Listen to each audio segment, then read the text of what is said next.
Então, muito bom dia a todos, mais uma vez. O meu nome é Andreia Jota e eu sou diretora de Marketing e Comunicação da Câmara de Comércio e vou ser hoje a vossa anfitriã. No webinar de hoje, vamos procurar discutir de que forma os empresários podem começar a preparar o futuro das suas empresas e planear o crescimento neste novo contexto. Será uma conversa entre o BIG e a Unit Consulting para debatermos as oportunidades de crescimento que podem surgir nos próximos tempos e como aceder às alternativas de financiamento que possibilitem a concretização das mesmas. Antes de passar a apresentar os nossos convidados, recordo que este webinar será gravado e que assim que tivermos o vídeo disponível também será partilhado com todos os participantes. Durante a sessão os vossos vídeos e microfones estarão desligados, portanto qualquer questão que tenham, já sabem, façam-na através do Q&A para que eu possa colocá-la aos nossos oradores. E então, começava por apresentar o Bruno, que é diretor de Corporate Finance do BIG, onde ingressou em 2004. Desde então, executou e coordenou diversos projetos de assessoria financeira, designadamente processos de fusões e aquisições, de privatizações, de investimentos, etc., em diferentes setores de atividade, incluindo os transportes, aviação, infraestruturas e energia, serviços financeiros e indústria. O Bernardo é CEO e partner da Unit Consulting, onde está há quase 20 anos, tendo exercido diferentes responsabilidades ao longo destes anos, direção comercial, marketing e membro do board. Em 2016, através do MBO, torna-se sócio da Unit Consulting e o seu diretor executivo. Apesar de ser este o seu negócio principal e onde exerce funções executivas, a Fulltime tem outros investimentos em diferentes áreas de negócio, na restauração, na moda e até na formação musical. Muito obrigada a ambos por terem aceito este desafio e se juntarem aqui a mim neste webinar e começava se calhar por dar aqui a palavra ao Bruno. Depois, em termos de agenda, passaríamos a uma pequena apresentação por parte do Bernardo e aí então propunha que abríssemos aqui a discussão e o debate com os nossos participantes, se concordarem. Muito bem, então obrigado, Andreia. Bom dia a todos. Enfim, é com muito gosto que me junto aqui à CCIP e ao Unit para este webinar. Só a título de introdução, como a Andreia dizia, eu sou responsável da área de Corporate Finance do BIG. Para quem não conhece o BIG, é um banco de investimento especializado em poupança e investimento. Nós não temos uma atividade de crédito, somos sim um banco que tipicamente assessora as empresas em decisões de investimento ou desinvestimento, em fusões e aquisições e em angariação de capital. E eu espero, enfim, com a minha participação poder dar aqui um modesto contributo para a discussão sobre as oportunidades que podem decorrer de um contexto atualmente desafiante, que é este contexto de crise pandémica. Contributo esse que eu vou tentar beber um pouco daquilo que é a minha experiência e a experiência do banco e da nossa área de M&A. Se calhar só partilhar então aqui para início de conversa 4 ou 5 slides de reflexões, depois podemos desenvolver um pouco. Ok.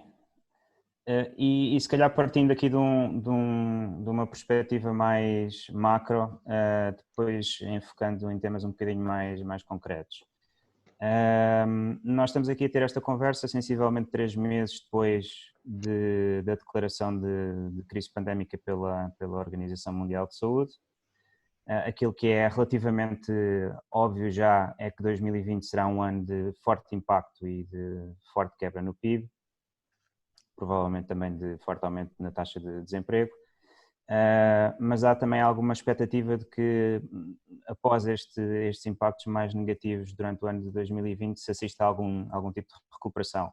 No fundo, a grande incógnita aqui é qual é que é a rapidez e qual é que é a magnitude destas deslocações, quer as negativas de 2020, quer depois as de recuperação. E quando olhamos para a evolução das taxas de juros soberanas, elas traduzem-nos um pouco justamente esta ideia de alguma perspectiva de retoma. O que vemos claramente são dois momentos. Há um primeiro momento em que o mercado se confronta com os impactos fortes da crise e há uma subida muito significativa das taxas de juros. E isto é visível nas taxas de juros de Itália, de Espanha, de Portugal, até da Alemanha. E há depois um segundo momento, a partir de final de março, em que tendencialmente, ainda que com alguns solavancos, vai existindo alguma normalização e alguma convergência até para níveis que se verificavam antes da pandemia. Obviamente para isto também contribuiu muito aquilo que tem sido as respostas públicas, quer das entidades nacionais, quer das entidades supranacionais, mas penso que a conclusão pode ser que os agentes económicos estão neste momento a confrontar-se e a conseguir adaptar-se a uma nova realidade de mercado, e no fundo a descontar aqui algumas expectativas de recuperação. Em termos de mercados acionistas, o comportamento é muito semelhante, portanto há ali uma quebra muito forte no final de fevereiro e início de março, e a partir do final de março começa-se a verificar uma recuperação genérica nos mercados acionistas. Mas a mensagem principal que gostava também de comentar a propósito deste diagrama que aqui partilho é de que, e isto também é do conhecimento geral das pessoas, é de que há uma assimetria muito grande nos choques que se verificam. O setor da tecnologia menos impactado, comparativamente a viagens e lazer, que tem aqui um impacto muito mais forte. E mesmo dentro dos próprios setores de atividade, há negócios ou atividades em concreto que podem ter impactos mais negativos e outros que até em última instância podem prosperar e ser positivamente impactados. Se calhar os exemplos mais paradigmáticos serão os serviços de videoconferência que prosperam, se calhar enquanto o turismo de negócios vai sofrer fortes impactos. Por outro lado, um comércio tradicional, um comércio mais de rua, naturalmente será também bastante impactado. Por outro lado, o comércio online tenderá a crescer neste enquadramento. No fundo, o que nos parece que isto pode significar é que há aqui uma conjugação de dois aspectos interessantes. Um contexto de crise, em segundo lugar, um contexto de assimetria. E dentro da conjugação desses dois aspectos podem surgir aqui algumas oportunidades, alguns ângulos de possíveis oportunidades para as empresas. Justamente nós aprendemos em economia que há uma mão invisível que guia o mercado e essa mão invisível tende a ajustar a procura e a oferta, normalmente o preço é o fator que faz esse ajustamento. Ora, o que nós estamos a assistir é um conjunto de adaptações no mercado que ainda estão a decorrer. Há deslocações de procura, há alterações de padrões de consumo, há alterações de padrões de comportamento dos colaboradores e das empresas em geral. E dentro dessa movimentação muito significativa, pode de facto haver oportunidade para as empresas encontrarem sítios onde se reposicionar e ângulos para promoverem o crescimento futuro. Deixo aqui só 4 tópicos para depois podermos talvez explorar em conversa. O primeiro, uma lógica de transformação digital ou transição digital, à medida que as pessoas vão passando para trabalho remoto, se calhar as empresas vão poupando também alguns custos fixos com essa mudança. A aposta no comércio online pode ser também um ângulo para compensar alguma perda de atividade ou em alguns casos até potenciar crescimento futuro. A robustez operacional, eu penso que um aspecto que talvez tenha mudado na mentalidade geral, enfim, das pessoas e das empresas é a necessidade de assegurar, por um lado, flexibilidade e, por outro lado, redundâncias. Por exemplo, ter mais stocks ou ter maior diversidade de fornecedores e de clientes, assegurar aprovisionamentos locais, todo este tipo de questões tornaram-se mais relevantes. Penso que um ponto em particular será para as empresas conseguirem assegurar capacidade produtiva e capacidade de resposta quando houver aqui de facto uma retoma significativa da atividade. Saindo de um momento em que há uma paragem e uma atividade muito inferior àquilo que era habitual. O terceiro ponto seria um reposicionamento estratégico. Há negócios que podem, se calhar, decidir apostar em áreas que são mais promissoras e que se tornaram, com este contexto, mais interessantes. E, por último, um tema que nos é caro, que é o tema de fusões e aquisições, em que nós trabalhamos, nós enquanto banco trabalhamos diariamente neste tema.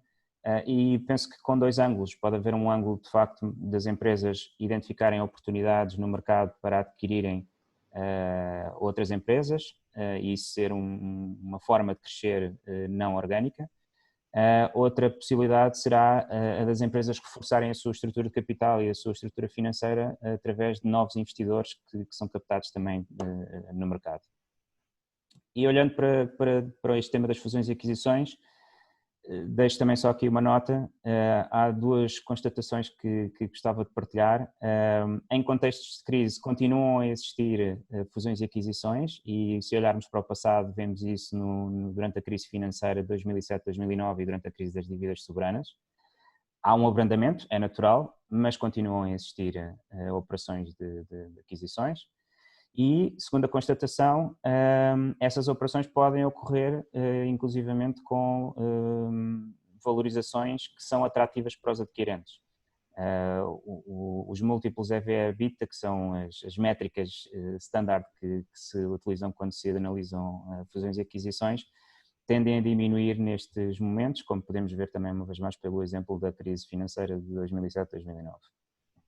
Ainda agarrando esse exemplo do passado, porque o passado tem algumas lições para nos ensinar, deixo aqui por fim só 3 ou 4 referências de startups e empresas que foram criadas em contexto de crise e de operações de fusões e aquisições que aconteceram em contextos de crise. Farfetch, Dropbox, WhatsApp, Uber, são tudo entidades que nasceram num contexto que se pensaria que seria adverso, mas que eu acho que devem constituir exemplos de alguma esperança para as empresas e para os empreendedores. No fundo, acho que a mensagem geral é que estamos num contexto difícil, efetivamente, mas esse contexto difícil não invalida que para algumas empresas possam existir aqui oportunidades interessantes e que se possa olhar até com alguma nota de otimismo para aquilo que são os próximos meses e os próximos anos.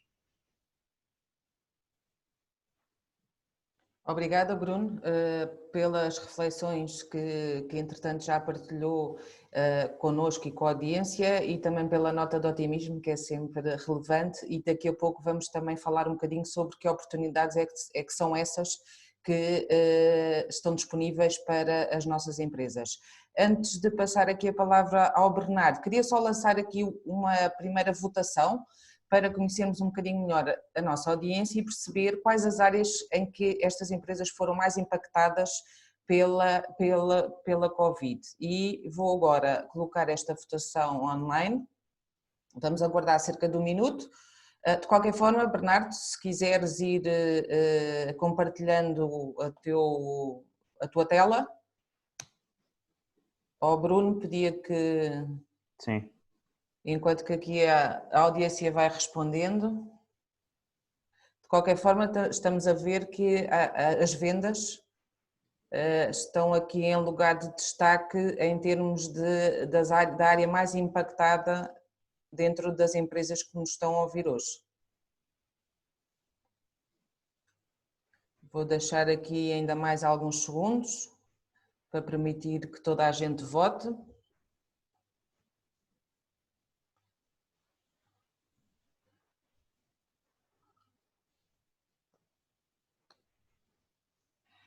No entanto, claramente as vendas continuam à frente, ou seja, esta é uma área definitivamente em que as empresas vão querer reestruturar e revitalizar para os próximos tempos, de certeza.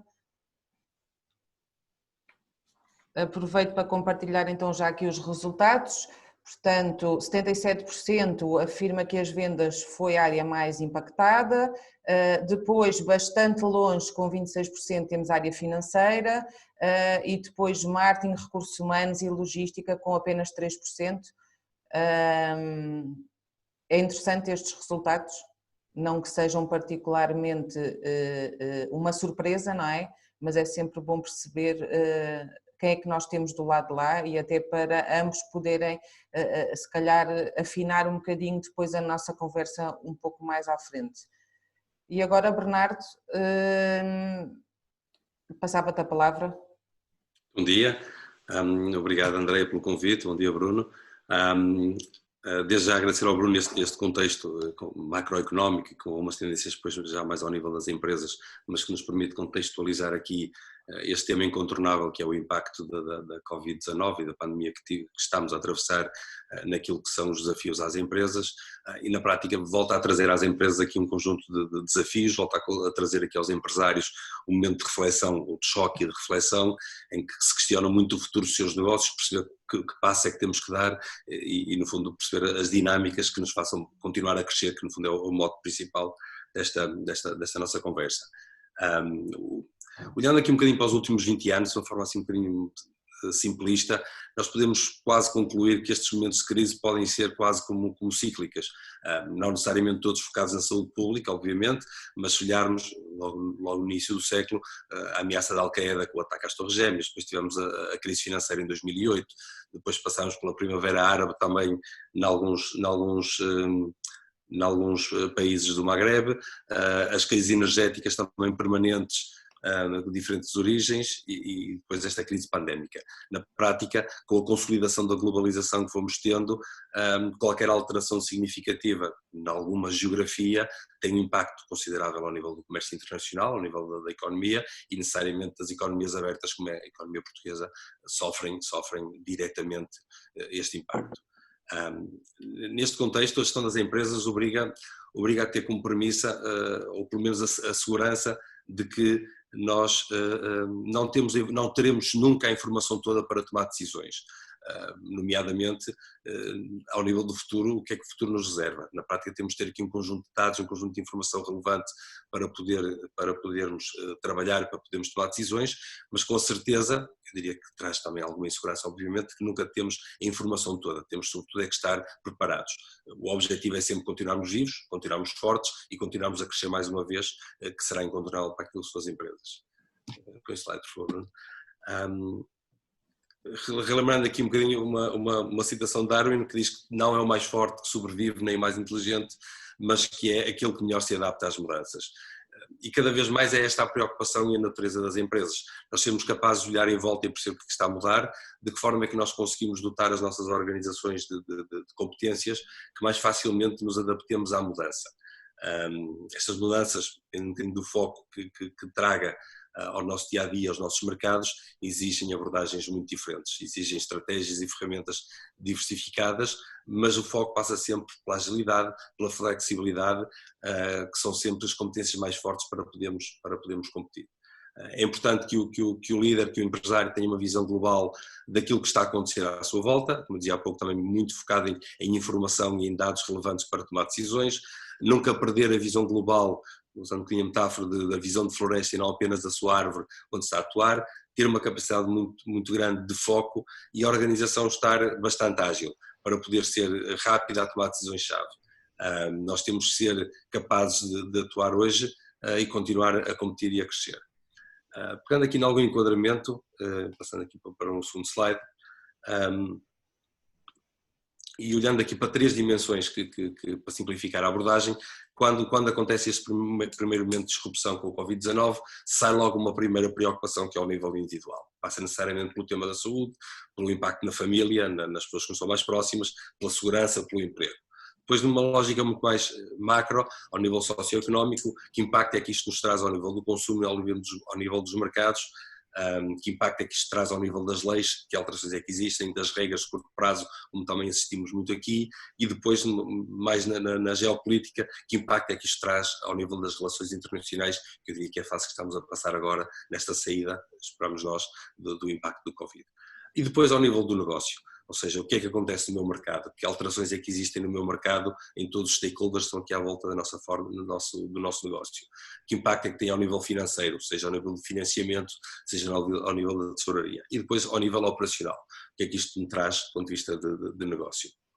E estas três dimensões mostram-nos logo que há alterações relevantes em alguns setores. O Bruno destacou também algum desses pontos. Mas simplificando, há um conjunto de setores que rapidamente foi exigida a reinvenção, foram obrigados a repensar de que forma é que deveriam estar no mercado e qual é o seu lugar no mercado, e um outro, eu diria estes mais bafejados pela sorte, se é que há sorte nestes contextos, em que claramente o seu negócio foi potenciado. Muitos outros destacaram, mas todos tiveram que ter aqui uma forma de atuar. Passando aqui um slide seguinte, e simplificando aqui com alguns que nós facilmente conseguimos identificar, o setor dos transportes, pensando de uma forma muito objetiva no transporte aéreo, o impacto que trouxe imediatamente o Covid e as necessidades de se reinventarem na gestão do cliente, na gestão de tudo aquilo que envolve a segurança do transporte aéreo. Depois, este com impacto muito direto no nosso dia-a-dia, no dia seguinte a ser decretada a pandemia, ao nível do comércio e do retalho, na forma como lidar com os clientes, na forma como lidar com a distribuição, os canais de distribuição, a forma de comunicar, etc. O tema do turismo é incontornável, necessariamente em Portugal, do turismo à restauração e à animação turística e ao entretenimento, com impacto muito forte, em que provavelmente vai deixar aqui um lastro de necessidade de alterarmos a lógica de trabalhar nestes setores para podermos continuar a ser competitivos. O ensino, para quem teve crianças, passou por esse impacto de ter que se reinventar no curto prazo, mas também ver aqui o que é que vai acontecer a médio e longo prazo para poder ser competitivo e prestar o serviço, sendo ele, no caso do público, continuar a ser competitivo. E depois aqui destacamos 4 áreas, 4 setores claramente potenciados por aquilo que foi o impacto da pandemia, que obrigou aqui uma lógica de relações entre todos completamente diferente do que estávamos habituados. O e-commerce claramente foi a alternativa para todos aqueles que tinham que continuar a distribuir produto aos clientes ou serviço aos clientes, claramente despontou. Quem não estava preparado rapidamente teve que criar ferramentas e metodologias para poder trabalhar. A área das ciências biomédicas, necessariamente pelo impacto direto ao nível das vacinas, etc., a farmacêutica, passando também por todos os dispositivos médicos, equipamentos de proteção individual, tudo aquilo que nós vamos discutindo no dia a dia, foram setores que dispararam e que provavelmente vai haver aqui uma continuidade de crescimento nestes setores, e a tecnologia necessariamente que passou a estar no centro disto tudo, passou a ser transversal a todos os setores de atividade, aquilo que já se ia discutindo há algum tempo, que tinha a ver com a transformação digital, hoje passa a ser óbvio a necessidade de termos esta lógica nos nossos negócios. Na prática, puxando isto agora para as dúvidas do empresário, esta pandemia começou quando começaram a discutir e a perceber esses impactos nos seus concorrentes, no seu negócio, nas suas pessoas, começaram a ganhar nome, começaram a ganhar rosto, e é neste momento em que os empresários precisam para continuar a crescer, de se focarem no longo prazo. Passando aqui ao slide seguinte, há um conjunto de palavras, tentámos aqui resumir aqui um conjunto de áreas de negócio e de temas que são muito relevantes nas tomadas de decisão. Algumas são evidências do dia-a-dia, o impacto nas vendas, como ainda há pouco neste pequeno inquérito que foi lançado, rapidamente percebemos que havia um impacto muito grande nas vendas. Depois, ao nível das cadeias de fornecimento, sendo elas mais longe do ponto de vista geográfico ou mais curtas, o tema do preço necessariamente, o financiamento, seja o financiamento que tínhamos, as empresas que tinham em vigor, sejam aqueles que teriam previsto para fazer face a investimentos ou no imediato face à pandemia, a entrega, ou seja, a prestação de serviço, as competências da organização, se estamos ou não preparados, os processos associados, os recursos humanos, a tesouraria, o investimento que estava previsto ou que tem que ser repensado, os canais de distribuição, a nossa oferta, necessariamente há necessidade de fazer aqui alguns ajustes na oferta que as empresas vão tendo, o serviço ao cliente, a tecnologia, todo um conjunto de necessidades que o nosso mercado tem. Ou seja, foi assim em forma de brainstorming, mas na prática passar-vos aqui um conjunto de preocupações que vão estando na cabeça do empresário, e passando no slide seguinte, deixando aqui a dúvida que é: e agora o que é que vai acontecer ao meu negócio?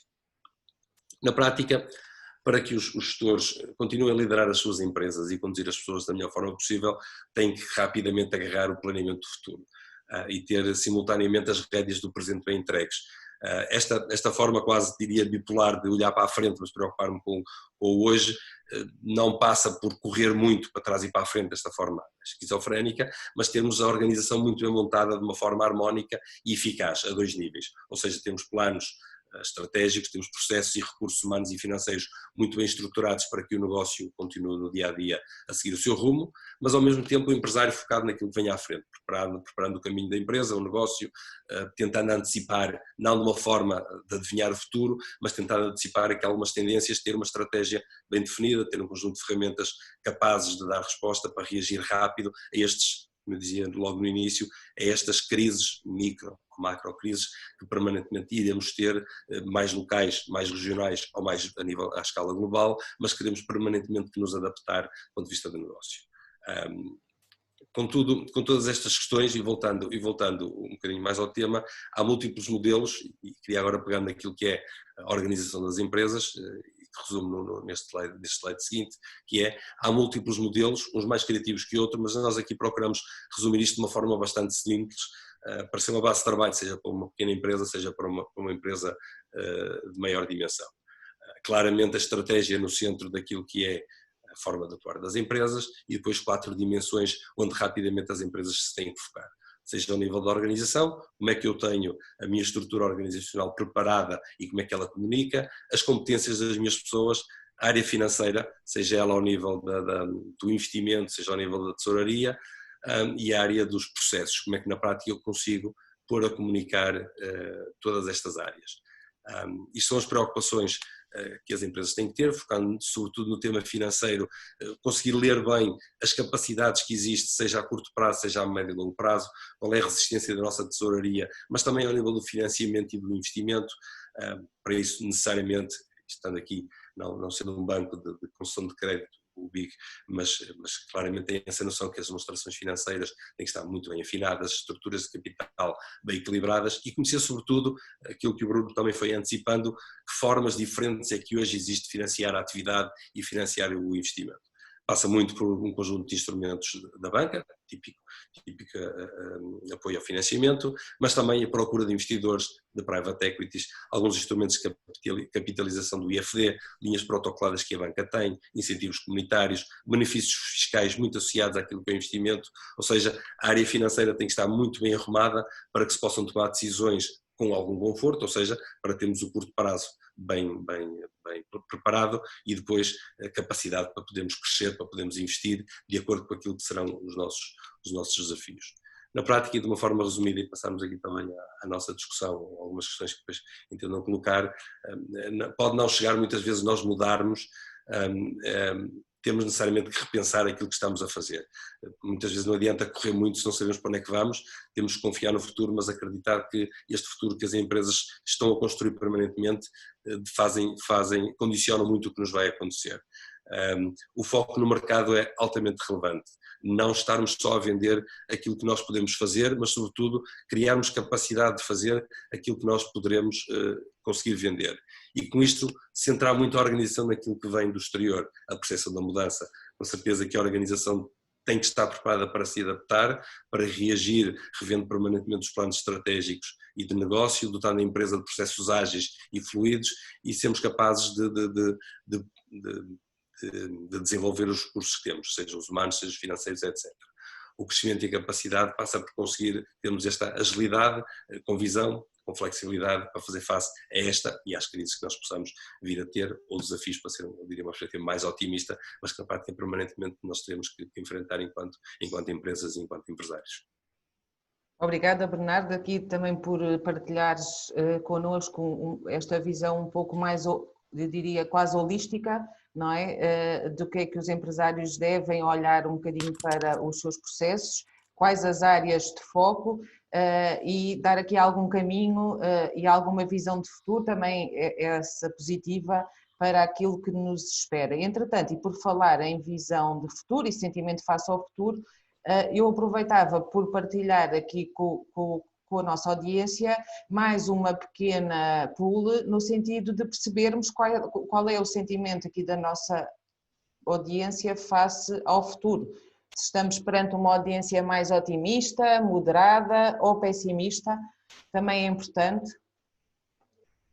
Parece que o otimista, agora o moderado começou a ganhar terreno.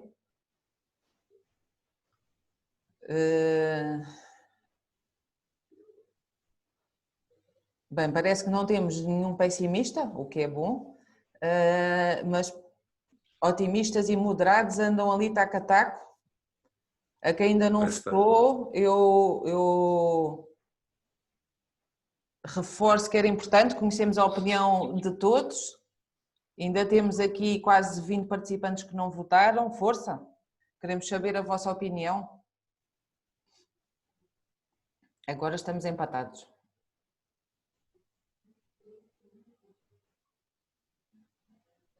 Bem, mais 3 segundos antes de fechar aqui esta votação. E então os resultados foram quase um empate, portanto temos 51% da audiência tem um sentimento moderado face ao futuro, enquanto 49% é otimista. Felizmente que não temos nenhum pessimistas, pelo menos isto já é meio caminho andado para que as coisas corram melhor e que consigamos ter melhores resultados. E se calhar agora passava então um bocadinho aqui à nossa conversa e abrir o espaço para o debate e para a colocação de questões da audiência. Eu tenho aqui já algumas questões ou alguns comentários, que se calhar começava por aqui, e o Roberto pergunta: parece que as tecnologias de informação são uma área que sai vitoriosa pós-crise, impactando empresas e educação, concordam?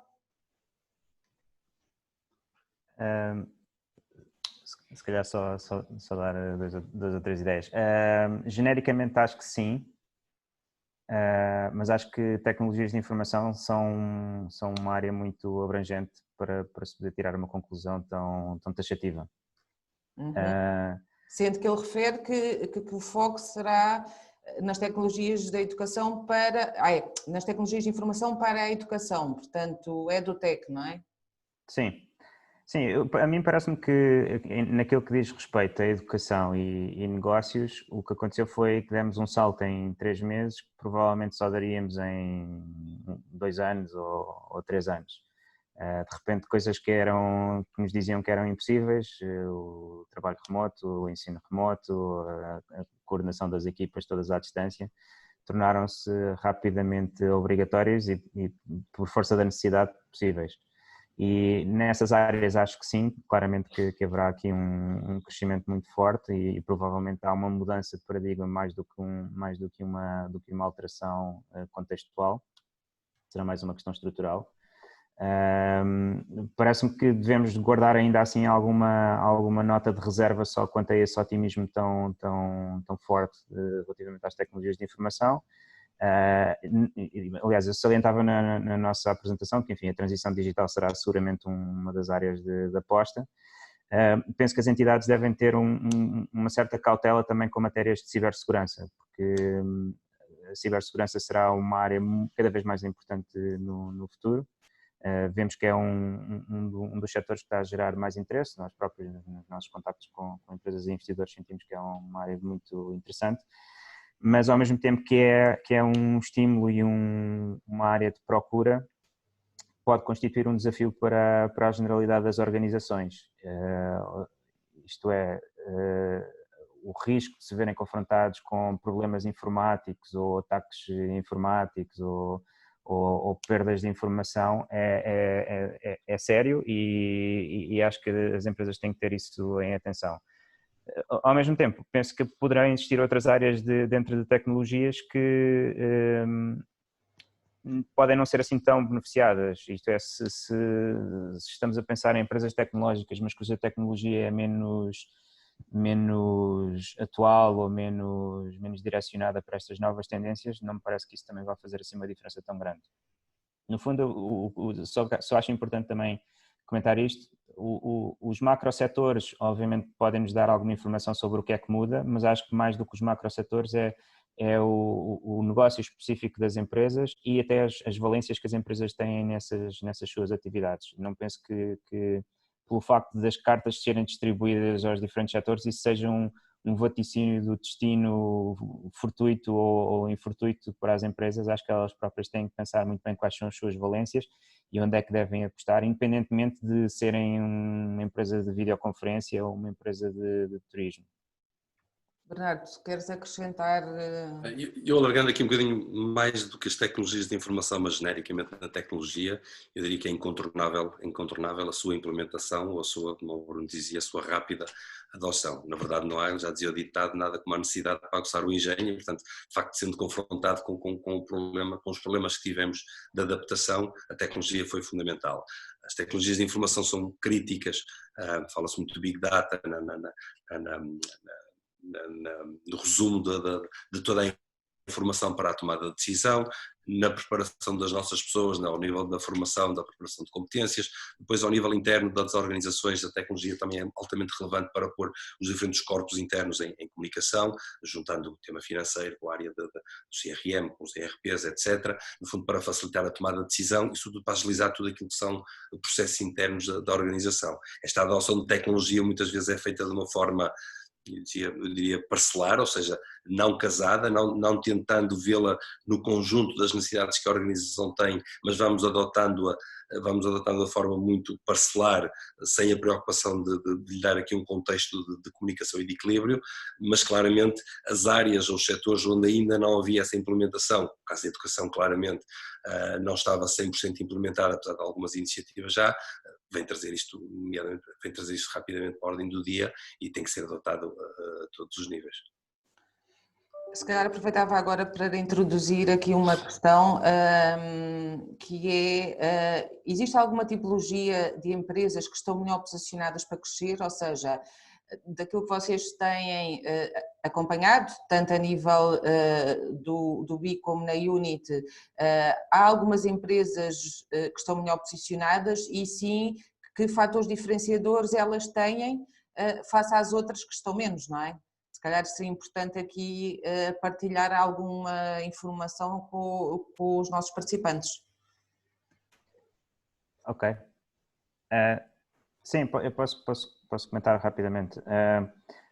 Aliás, o Bernardo até tinha identificado ali alguns setores que alguns careciam de uma certa reinvenção, outros provavelmente foram mais beneficiados pela mudança de comportamentos e pelo contexto e se calhar têm o vento pelas costas, como se costuma dizer. Mas parece-me que há no fundo áreas de atividade ou negócios que mais obviamente são positivamente impactados e depois há atividades que acho que podem ser genericamente impactadas independentemente do setor de atividade. Aquelas que têm folga financeira ou folga operacional, acho que transversalmente tenderão a ser beneficiadas e já terão sido. Essa folga financeira que pode já existir a priori, ou essa folga operacional que pode já existir a priori, aquilo que possibilitou foi provavelmente conseguir atravessar um momento turbulento com um nível de conforto maior e até dentro daquilo que podem ser oportunidades a aparecer neste contexto, conseguir reagir mais rapidamente, se for preciso, enfim, apostar numa determinada área, fazer um determinado investimento, conseguir fazer essa resposta muito mais rápida. Depois acho que há as respostas não tão óbvias, isto é, podem existir negócios ou setores que não sendo tão imediatamente identificados com setores beneficiados, até podem conseguir ter uma boa resposta e esses são aquelas empresas que conseguiram reagir muito rapidamente, mesmo atravessando ou enfrentando algumas dificuldades, conseguiram reposicionar-se. Quer dizer, nós vimos inúmeros exemplos de negócios de retalho ou negócios até de restauração e de serviços que de um dia para o outro fizeram uma aposta muito rápida e uma mudança muito rápida para o takeaway ou para o online ou para as entregas e com isso conseguiram, de facto, em alguns desses casos, colmatar o impacto que teria sido fortíssimo do confinamento. E acho que, para além disto, há aquelas entidades que se calhar podem no longo prazo ainda assim sair beneficiadas se tiverem uma consciência clara daquilo que são as suas próprias vantagens competitivas e neste âmbito entra muito do que o Bernardo também dizia relativamente à capacidade de planeamento. Eu acho que esse planeamento parte em primeiro lugar de uma reflexão interna da empresa, de conseguir perceber o que é que a empresa é, o que é que a empresa oferece e como é que isso encaixa num contexto de mercado que entretanto mudou e conseguir explicar ao mercado e oferecer ao mercado e aos parceiros essas mais-valias, vantagens competitivas que possam existir, sejam sob a forma de conhecimento proprietário, de capacidade organizativa melhor do que a concorrência, de eficiência operacional, de solidez financeira, todos estes aspectos eu penso que podem constituir peças mesmo para empresas que estejam em setores menos beneficiados. Depois há naturalmente aquelas áreas de atividade que toda a gente fala hoje em dia, de facto, tecnologias de informação para ensino, serviços de videoconferência, cibersegurança. Parece-nos também, aqui na nossa atividade, sentimos uma continuidade de interesse também em áreas relacionadas com agroalimentar, continua a ser um tema também enfim, bastante objeto de interesse.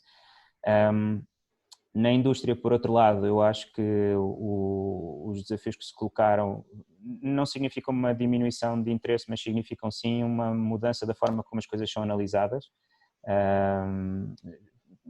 Tudo o que tenha a ver com excessiva concentração, seja em clientes, seja dependência de fornecedores, seja concentração setorial, tenderá a ser analisada com um pouco mais de cuidado por parte de empresas que querem investir ou por parte de investidores que querem apostar nesses setores de atividade e, portanto, uma vez mais vamos tocar ao ponto. É importante as empresas conseguirem olhar para dentro e, ao mesmo tempo, conseguir posicionar aquilo que são as suas características dentro do mercado e, se for necessário, repensar esse posicionamento. Bernardo, falando de olhar para dentro, que tipo de olhar ou por onde é que as empresas vão focar mais este seu olhar para dentro, em que áreas e também o que é que poderão fazer em termos de melhoria de futuro? Enfim, do ponto de vista, pegando um bocadinho no fim da intervenção do Bruno, do ponto de vista de setores, identifiquei na apresentação alguns. Na prática, queria dar aqui o salto para a frente, que é como crescer. Claramente, as que reagiram melhor, independentemente de ser para crescer ou para mitigar prejuízos na prática, são aquelas necessariamente estão mais bem preparadas. Isso é uma verdade lá para a Alice. Nós, enquanto consultora, fomos trabalhando e vamos trabalhando muito este tema dos diagnósticos, da reestruturação, da reorganização interna e rapidamente percebemos que aquelas empresas já tinham aqui algum trabalho feito, mais facilmente conseguem reagir, seja porque percebem melhor aquilo que são os comportamentos do seu consumidor, seja no mercado do consumidor individual, do B2C ou do B2B. Aqui claramente que as cadeias de abastecimento a nível mundial se alteraram, pelo menos para já no curto prazo, e pode ter impactos a médio e longo prazo, mas na prática quem teve essa capacidade de identificar as alterações e se adaptar, necessariamente conseguiu mitigar prejuízos, impactar menos nos seus resultados ou crescer em alguns exemplos. Depois, olhando para dentro, como estavas a questionar, que é, na prática, quem tiver as organizações mais flexíveis e mais ágeis, ou seja, quem tiver um conjunto de competências mais compatíveis entre os seus recursos, quem tiver as áreas de negócio mais dialogantes internamente nas organizações, quem conseguir mais rapidamente retirar dados do mercado para trazer para dentro da organização, repensar, ajustar a sua oferta. Eu na apresentação fiz menção de que nós não temos sempre, e no marketing, de fazer push, ou seja, aquilo que eu sei fazer é aquilo que eu vou vender, mas tenho que ser capaz de rapidamente perceber o que é que está a alterar-se no meu mercado, gravita ali um bocadinho à volta daquilo que são as minhas áreas de atuação, adaptar internamente e passar a fazer aquilo que eu consigo vender. A tecnologia tem um papel crítico nisto, o foco naquilo que são as minhas principais competências tem um papel fundamental e depois incontornavelmente o tema financeiro, que é estruturas financeiras mais equilibradas, tesouraria mais equilibrada necessariamente para poder fazer face aos dias seguintes, mesmo do ponto de vista individual e familiar foi tema relevante, e depois para poder fazer face à mudança ao nível de novos investimentos, adaptação, etc., a parte financeira é crítica, ou seja, é uma das peças principais nas nossas empresas, ou continua a ser, que são as estruturas de financiamento, os balanços, o equilíbrio, as estruturas das empresas não estão equilibradas, não estão preparadas para estes momentos onde é crítico nós estarmos firmes para poder fazer face ao curto prazo, para rapidamente reagir, mas também para podermos rapidamente tomar decisões de inversão de investimento, redirecionamento de investimento, tomar decisões que impactem em alterações internas ou de futuro, mas o tema financeiro é incontornável. Quem mais preparado, independentemente obviamente todas as medidas que foram criadas, curtas ou melhores, enfim, dependendo um bocadinho daquilo, dos setores de atividade que foi criado do ponto de vista governamental, é crítico nós estarmos internamente preparados, mesmo um conjunto de medidas foram criadas, exigia que as empresas tivessem alguma capacidade de fazer face aos financiamentos que foram criados, e voltando a dizer, o tema financeiro é crítico para o dia-a-dia, sempre, em momentos destes, altamente crítico. E por falar nesse tema crítico, será que há investidores que estão interessados em investir agora, no atual contexto, em PMEs? Existem sim. Então são boas notícias. São boas notícias, sim. São boas notícias, enfim, eu diria que é uma continuidade do interesse que já existia antes. Este tema financeiro é interessante porque nós BIG, CCIP e UNIT já trazemos esta conversa sobre a importância da solidez financeira e de uma certa independência financeira de muito antes deste atual contexto. Já tínhamos falado sobre isto em outros fóruns, era importante para as empresas reforçarem-se, conseguirem não estar tão dependentes do financiamento bancário, terem níveis de autonomia financeira sólidos, porque isso permite-lhes ter uma gestão mais independente, permite-lhes ter uma maior robustez em momentos de dificuldade e permite-lhes aproveitar melhor as oportunidades de crescimento. Não significa, obviamente, quer dizer, as coisas entretanto alteraram-se, o contexto mudou, não significa que essas oportunidades tenham sido perdidas para as empresas que entretanto não tomaram essas iniciativas.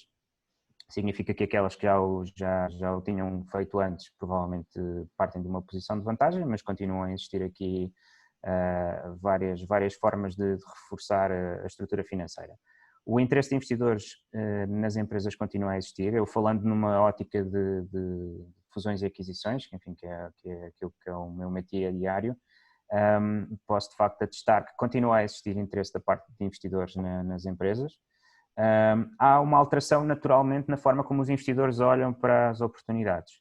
Se calhar nem todos os setores de atividade continuam com o mesmo nível de interesse, em função do tema que discutimos há minutos. Há setores que, entretanto, se calhar subiram no nível de interesse, há outros que podem ter reduzido. O que eu acho mais transversal é que os investidores passaram a olhar para as empresas onde pensam investir de uma forma um pouco diferente. Vão querer perceber qual é que é o impacto no curto prazo deste contexto de confinamento e de crise pandémica, e vão querer perceber, para além do curto prazo, no médio e longo prazo, quais são as respostas que a empresa tem para as mudanças que entretanto aconteceram no mercado. Que áreas de negócio é que a empresa está a apostar, está a investir em determinados projetos ou segmentos de negócio ou geografias, que mudanças organizacionais é que implementou, quais é que são os planeamentos em termos de gestão de riscos e contingências e de solidez operacional que a empresa implementou. Enquanto que anteriormente a tudo isto, provavelmente um investidor conseguia fazer tipicamente num due diligence uma análise muito mais leve sobre todos estes temas, hoje em dia vai fazê-lo com um nível de profundidade maior. Portanto, a capacidade das empresas darem respostas esclarecedoras aos investidores tornou-se ainda mais importante. Sempre foi importante as empresas conseguirem explicar muito bem como é que estão posicionadas e como é que encaram o mercado, mas agora tornou-se ainda mais importante. Não obstante, nós registramos com algum agrado que ao longo de todos estes meses continuámos a ser contactados e a manter interações com investidores que nos sinalizaram, continuavam interessados em olhar para o mercado, para oportunidades, em identificar empresas interessantes. Privilegiam tipicamente empresas que financeiramente têm alguma capacidade de resposta e alguma solidez. Outros têm um leque mais abrangente de critérios de investimento. Houve um ou outro investidor que naturalmente decidiu, enfim, eu diria não parar a análise das oportunidades de investimento, mas sim pôr um pouco em pausa, enquanto se focava se calhar na gestão da própria organização. Mas na generalidade dos casos o nível de interesse manteve-se, até porque tipicamente as entidades que estão proativamente a analisar oportunidades no mercado para investir já são aquelas que têm a priori alguma capacidade financeira e alguma resiliência para suportar estes momentos e até diria mais, muitas delas, o facto de surgir um contexto conturbado e diferente, aqui uma alteração no mercado, até pode gerar um interesse acrescido porque sentem que podem ter um valor acrescentado maior para as empresas neste momento, quer do ponto de vista financeiro, quer do ponto de vista estratégico. Portanto, sim, enfim, mais uma nota também acho de otimismo para o mercado. Esta perspectiva de potenciais investidores continua bastante viva. Obrigada, Bruno. Se calhar pegando aqui neste tema ainda dos investidores, Bernardo, e com base na tua experiência de contacto direto com as PMEs nacionais, creio que algumas ainda têm alguma reticência em abrir o seu capital a investidores externos. O que é que, na tua perspectiva, ou seja, que mais-valia é que estes investidores externos podem então aqui trazer às empresas? É verdade aquilo que diz, ou seja, o nosso tecido empresarial é muito empresas de gestão familiar e com isso traz esta componente muito emocional de o negócio é o negócio da minha família e pouca disponibilidade para meter a bordo ou no board outros parceiros de negócios, quando tipicamente estamos a falar de pequenas e médias empresas. Eu diria que as médias grandes já têm uma lógica diferente de atuar. Nós atuamos já há alguns anos, há uns 10 anos, na área do M&A, na área de fusões e aquisições. Muito também nas PME e não nas médias e grandes empresas. E temos assistido de uma forma muito gradual, não ao aumento, este vai acontecendo sempre, de investidores interessados em entrar em negócios. Isto vai estar um bocadinho associado àquilo que são as alternativas de investimento que existem no mercado, para quem tem recursos, para quem tem capacidade de investir, mas do outro lado, gradualmente mais disponibilidade e mais sofisticação para poder receber gente em casa, entre aspas, dentro da nossa organização.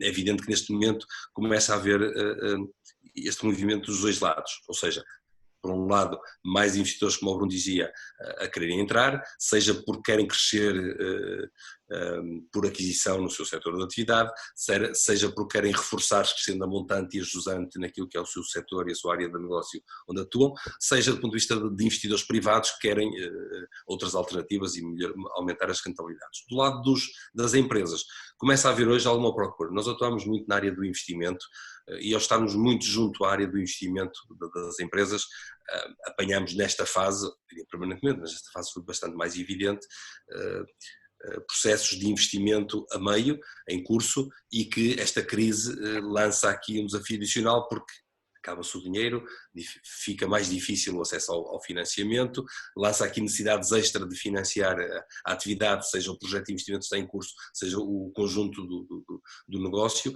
e os empresários hoje já procuram, em vez de deixarem cair aquilo que é o projeto que está em curso, já nos perguntam se há alguém do setor que quer, se há algum investidor que está interessado em entrar, alguém que os possa ajudar não só, costuma ser não só no dinheiro, mas em smart money, ou seja, dinheiro que traga competências e que traga por exemplo, ao nível dos mercados, capacidade de ajudar a vender, ao nível estratégico de ajudar a pensar, ao nível do setor de trazer aqui uma componente extra de complementar esse cluster que possa ajudar a alavancar o negócio. Isso claramente notamos outra sofisticação. Quando digo sofisticação é não só a vontade de ter alguém a bordo, mas diria de uma forma inteligente permitir que isso seja feito, seja um casamento equilibrado em que respeitamos a entrada de um player dentro da nossa empresa e hoje começa a haver uma procura sincera, não só o querer pôr à venda, mas o pôr à venda e estar disponível para o fazer. Vemos claramente que está a acontecer mais.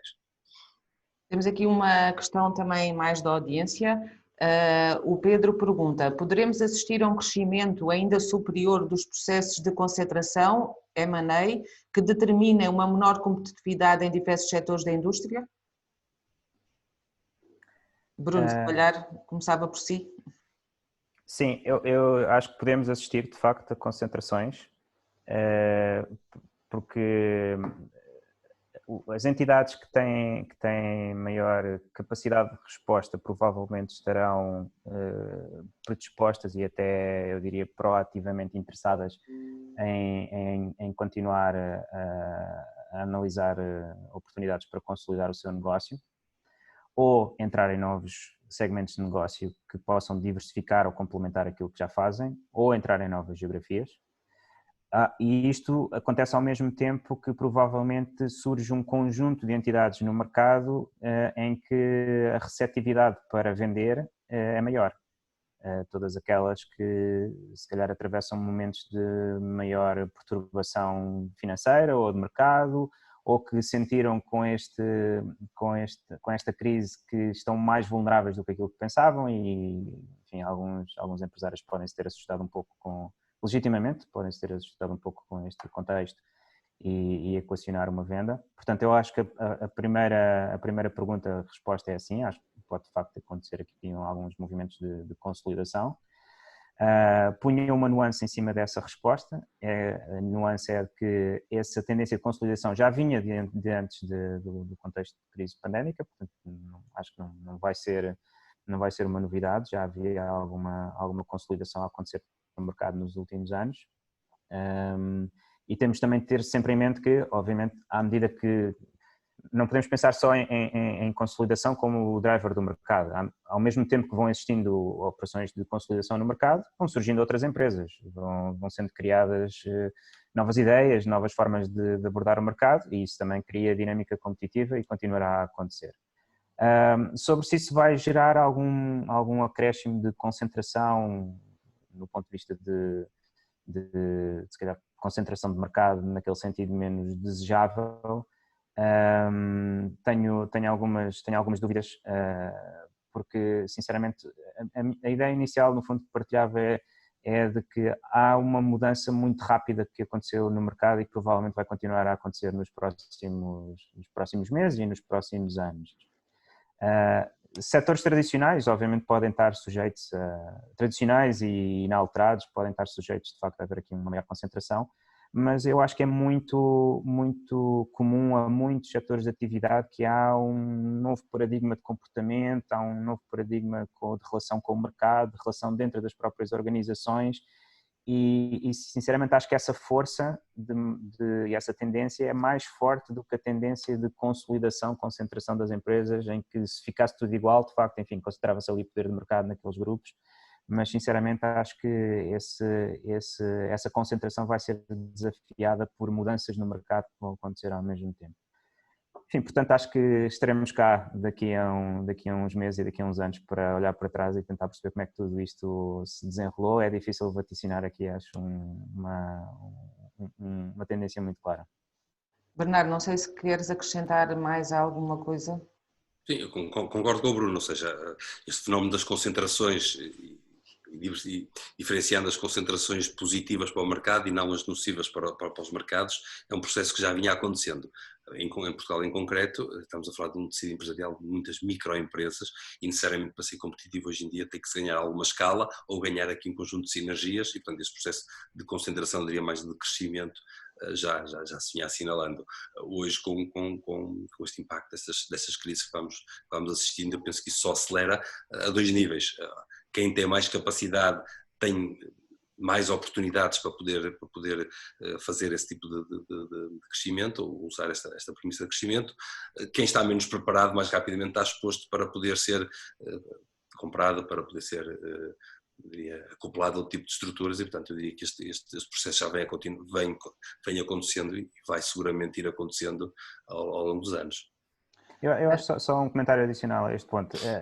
Há um debate que vem acontecendo de alguns anos para cá sobre o nível de competitividade dos grandes grupos versus os grupos de média dimensão, que eu acho que é, enfim, económica e financeiramente e estrategicamente até bastante interessante. E não diria que seja absolutamente claro que os grandes grupos tendam a dominar em todos os setores de atividade. Se calhar, quando pensamos em tecnologias de informação, vemos de facto alguns gigantes a nível mundial que têm, enfim, tanta dimensão e tanta capacidade financeira que é difícil concorrer.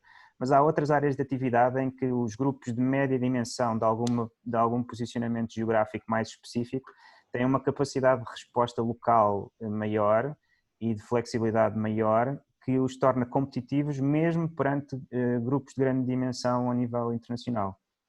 E portanto eu não acho que seja óbvio que haja uma tendência para os gigantes concentrarem todo o mercado. Acho que continua a haver aí capacidade de resposta e de concorrência por parte dos players de menor dimensão. Sim, e até falando um pouco daquilo que o Bruno referia atrás, que na realidade há sempre novas empresas que estão a ser criadas e que vão aparecendo, acabei de ter aqui acesso a uma informação a dizer que houve um crescimento de 59% de constituição de novas empresas em maio deste ano face a abril do ano passado, ou seja, o que quer dizer que com a abertura do mercado que tivemos, não é? Começámos a desconfinar em maio e isto deu aqui um novo impulso e uma nova confiança à criação de novas empresas, portanto é interessante perceber que não está igual aos números homólogos de 2019, mas o que é facto é que já começa a haver aqui claramente um crescimento e um sentimento de confiança que é interessante.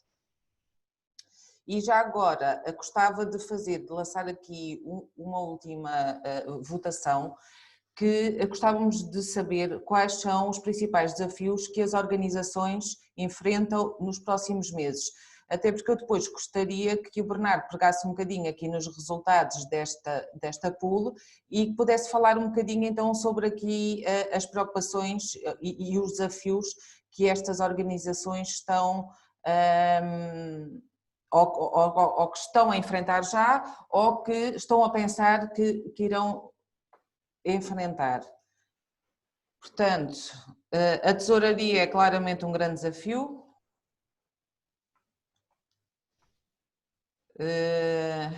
A reestruturação da oferta, a formação, novas competências, procura de novos mercados.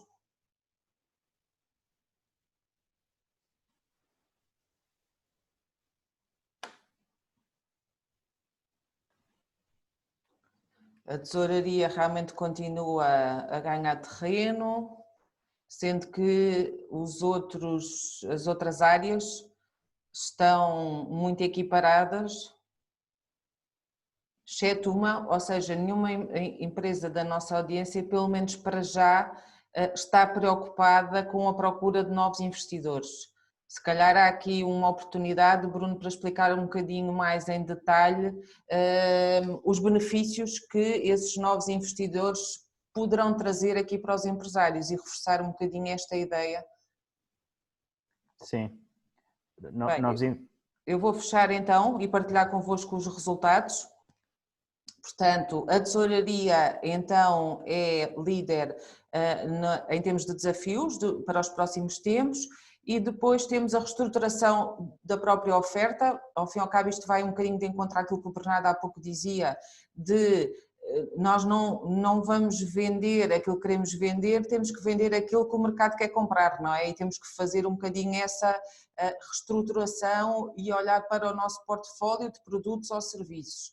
Depois temos a formação e as novas competências, obviamente que no mundo mais digital, eu diria, é necessário que as equipas também tenham outro tipo de competências e depois temos a procura de novos mercados, que também é uma área que está aqui no radar das organizações e por último, em termos dos novos investidores, ninguém tem interesse, ou para já não percepciona isso, mas eu acho que depois o Bruno pode dar ali uma ajuda para tentar esclarecer aqui a nossa audiência de como é que isto pode ser vantajoso para as empresas.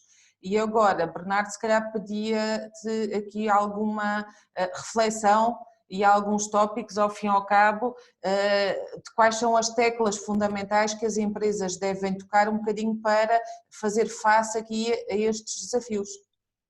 Bem, aqui pegando esses resultados que conseguimos aqui das pessoas que estão connosco, claramente a tesouraria tem um peso relevante, mas também muito influenciado por aquilo que esta pandemia trouxe, ou seja, da noite para o dia fecharam-se as torneiras de entrada de recursos nas empresas, ao contrário de qualquer outras crises que já ultrapassámos e, portanto, a tesouraria teve um impacto muito grande.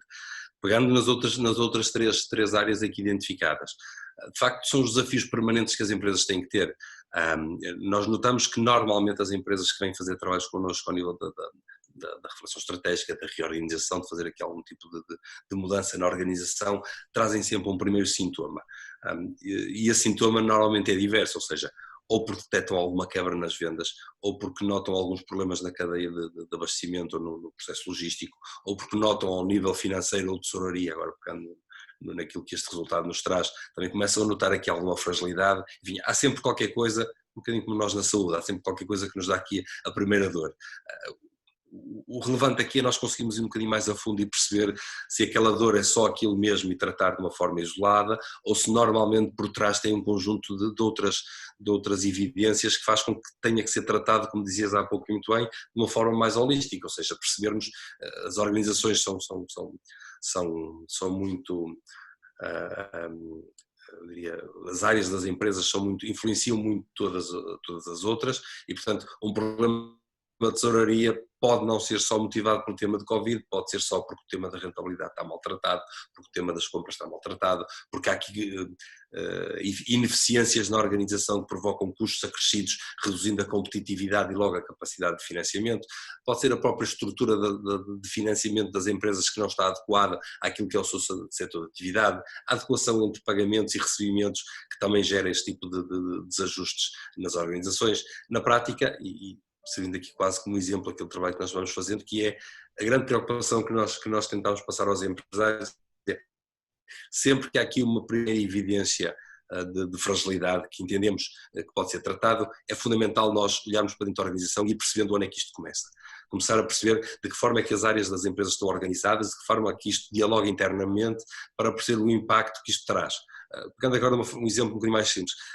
Quando nós assistimos ao crescimento do comércio eletrónico e se falava em transformar as lojas físicas, aquilo que nós temos hoje, do comércio de rua, e poder vender online, não passava simplesmente por colocar no site ou no Facebook e pôr os produtos à venda.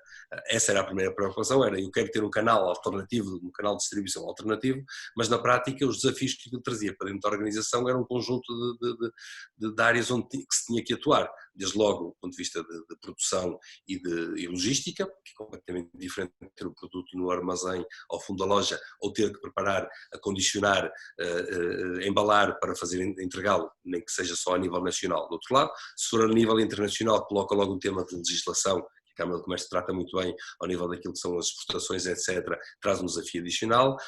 Ao nível financeiro, logo como é que se tratam os meios de pagamento associados a isto tudo, e ainda não estou a falar do tema concreto do online e do digital, ou seja, isto só para dar um pequeno exemplo daquilo que é a forma de mudar qualquer coisa nas empresas, há sempre um conjunto de setores dentro das organizações que têm que ser impactados. E também o tema das competências das pessoas que estão connosco. Se nós trabalharmos só uma das vertentes, das duas uma, ou obviamente a empresa está preparada e basta fazer este pequeno ajuste para poder agarrar este desafio ou esta pequena preocupação, ou se há algum salto do ponto de vista de mudança que tem que ser feito.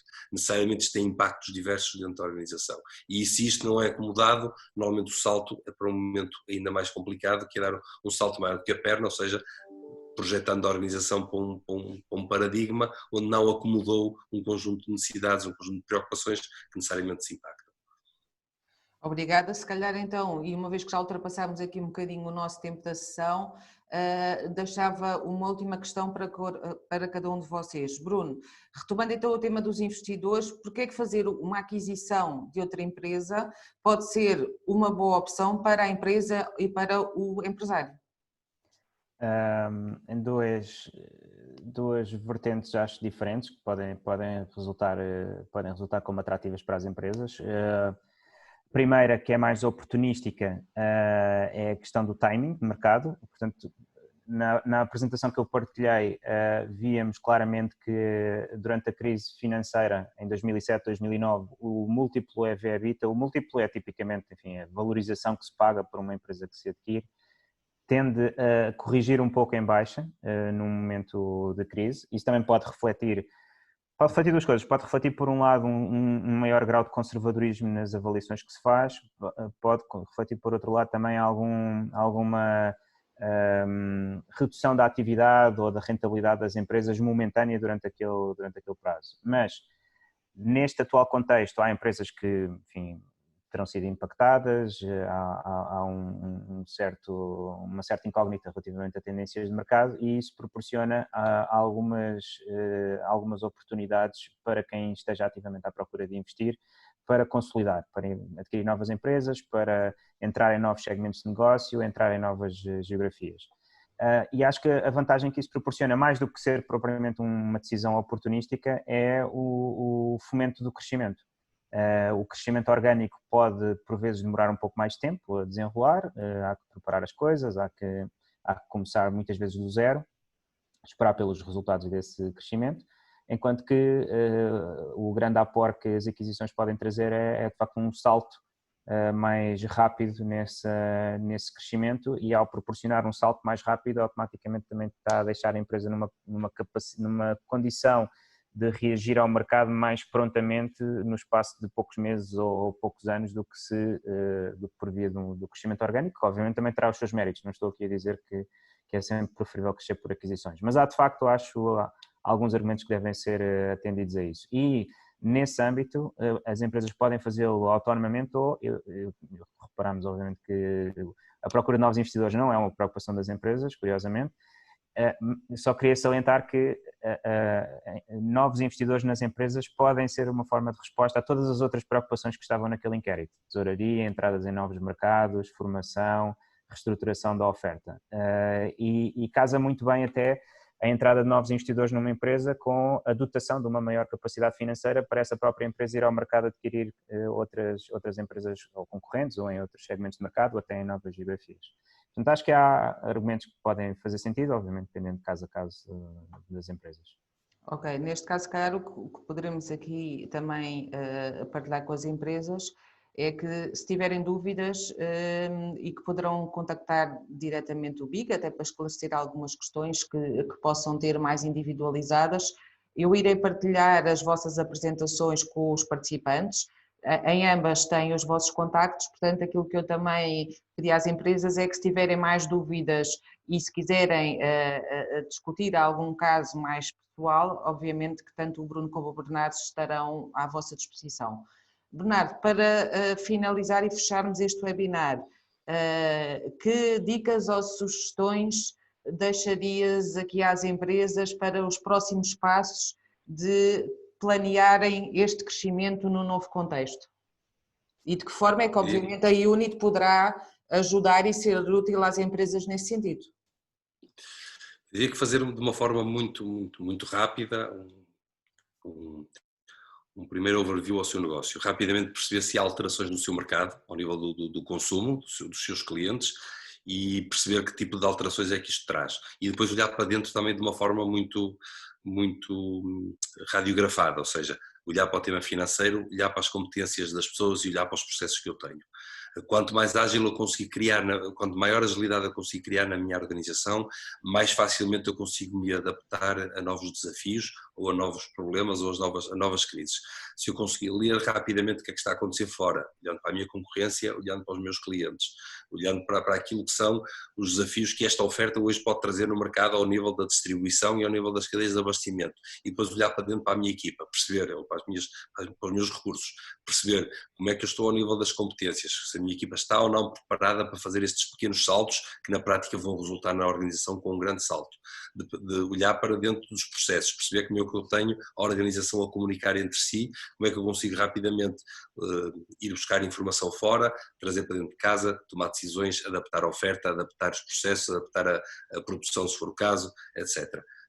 E isso rapidamente é um processo de diagnóstico, um processo de reflexão estratégica que nós rapidamente temos que perceber que temos que fazer isto de forma cíclica. Obviamente que nós, Unit, fazemos-lo internamente, um bocadinho, é o nosso negócio e portanto também temos essa preocupação de o fazer, porque apesar de nós termos um conjunto de competências relativamente estável, da área financeira, da área da engenharia, da área da estratégia, a forma como o cliente percepciona isto, a forma como o cliente tem necessidade, no caso desta crise pandémica, traz uma forma diferente de nós podermos vender os nossos serviços também, nós tivemos que o fazer também antecipadamente, ou seja, perceber de que forma é que eu consigo disponibilizar os mesmos recursos de uma forma em que o serviço ao cliente seja muito mais objetivo. Isso é a forma como as empresas também têm que olhar para si, perceber qual é a sua posição no mercado, qual é a sua missão perante o mercado a que se dirigem, perceber qual é o seu papel na economia e no setor da atividade onde estão e rapidamente olhar para dentro ao mesmo tempo e perceber como é que eu estou organizado, como é que eu tenho as pessoas, como é que eu tenho a estrutura, como é que eu tenho os processos. Esse trabalho claramente tem que ser feito com ajuda, claro que também estou a vender um bocadinho aqui o nosso peixe, portanto faz parte, mas na prática se nós nos desviamos a 100% para esta reflexão, nós não conseguimos acautelar aquilo que eu dizia no início, que é o líder tem que estar a olhar para a frente, mas tem que ter a organização a tratar do dia a dia. Se nós paramos para fazer uma reflexão estratégica e uma reestruturação da organização, passam alguns meses e nós podemos perder aqui também mercado e formas e resultados à medida que o tempo vai passando. É muito importante termos recursos. Hoje as pequenas empresas já têm esta disponibilidade, também não era um cenário que há uns anos atrás se assistia, ou seja, as pequenas empresas terem esta disponibilidade, tem a ver com aquilo que eu dizia há pouco, desta maior sofisticação do que é hoje um gestor de uma empresa, ter esta capacidade de ouvir alguém que seja capaz de lhe trazer perspectivas diferentes, informação diferente e sobretudo um conjunto de roadmaps, um conjunto de processos que vai ajudar necessariamente a estar mais ágil no futuro ou a tomar pelo menos melhores decisões. Obrigada. Uma vez que já passámos um pouco então da nossa hora, que resta-me agradecer aos participantes nos terem acompanhado durante esta 1h15, mais ou menos. Agradecer também tanto ao Bruno como ao Bernardo a vossa disponibilidade para estarem aqui hoje. Volto a reforçar, portanto, nós iremos partilhar ainda hoje as apresentações que foram efetuadas.